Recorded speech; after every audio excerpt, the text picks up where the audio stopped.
Salut à tous et bienvenue dans ce nouvel épisode de Turbo Talk. Après avoir exploré les écuries mythiques qui ont marqué l'histoire de la F1, puis disparu du paddock, aujourd'hui on plonge dans le monde actuel de la F1 avec les équipes qui se battent aujourd'hui pour la gloire et la technologie et chaque millième de seconde. Installe-toi, bouge ton casque et c'est parti pour un tour complet du paddock moderne.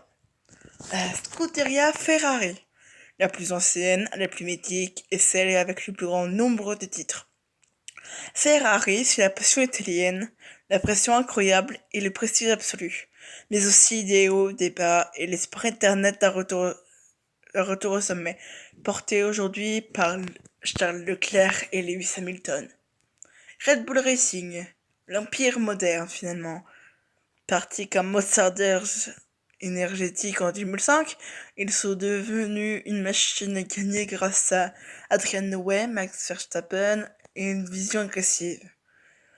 Stratégie, innovation, domination, Red Bull est une équipe clairement à battre. Parce qu'avec Verstappen, il y a 4 titres. Et on en reparlera de McLaren plus tard. Donc, Mercedes, la dynastie moderne de 2014 à 2021. Lewis Hamilton, Toto Wolff, George Russell. Et une ère de domination incroyable grâce au moteur hybride la plus puissante, le plus performant. Aujourd'hui, l'équipe s'est reconstruite, mais reste un colosse prêt à revenir. Lewis Hamilton, c'était avant, parce que maintenant il est passé chez Ferrari. Du coup, on compte sur une rookie qui s'appelle Andrea Kimi Antonelli, qu'on appelle possiblement juste Kimi Antonelli en fait, qui est italien et que je trouve incroyable. Mais ça, mes pilotes préférés, on en parlera dans un autre épisode que je ferai à part. Voilà, parenthèse. On continue avec McLaren, justement.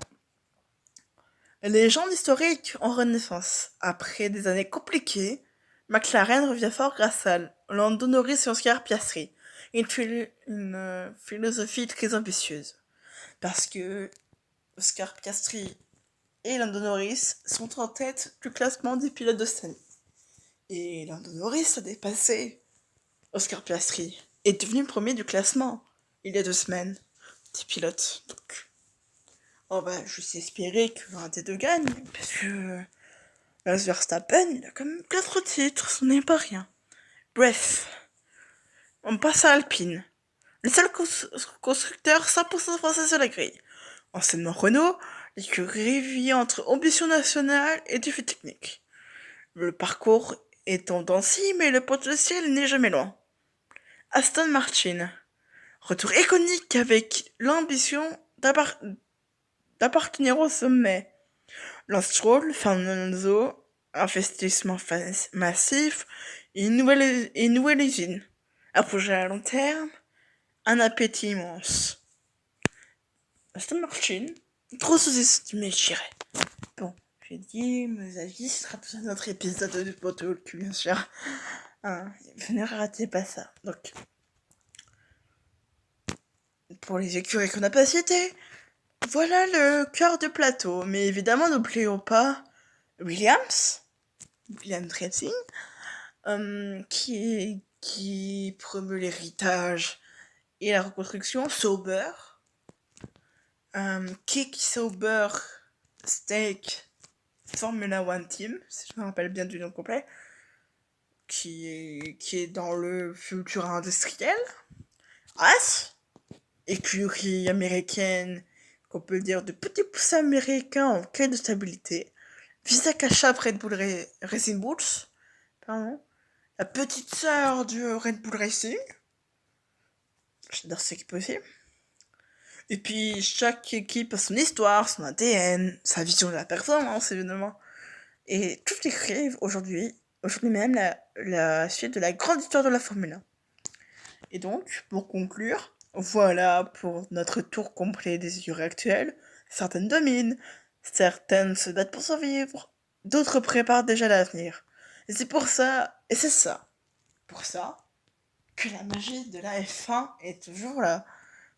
Un mélange de tradition, de technologie, de stratégie et de rêve. Et d'accomplissement. Sous-entendu. Et puis dans le prochain épisode, on parlera des pilotes qui ont quitté la Formule 1. Des légendes comme Vettel, Raikkonen, Button, Rosberg, Hakkinen et autres. Schumacher aussi. Aux zéro moderne, partis trop tôt. Avec des destins assez inattendus. Et ce que deviennent ces fameux pilotes retraités. Donc n'hésitez pas à venir la prochaine fois, comme tous les jours. Donc on se retrouve demain, quand je pourrai, parce que j'ai cours, donc c'est un peu compliqué. Donc je suis en études supérieures, donc la tension est à son max, je suis désolée. Donc bye bye tout le monde. N'oubliez pas d'attacher vos ceintures pour la prochaine fois. Et on se retrouve on se retrouve demain pour un prochain épisode de Two Bottle. Bye bye.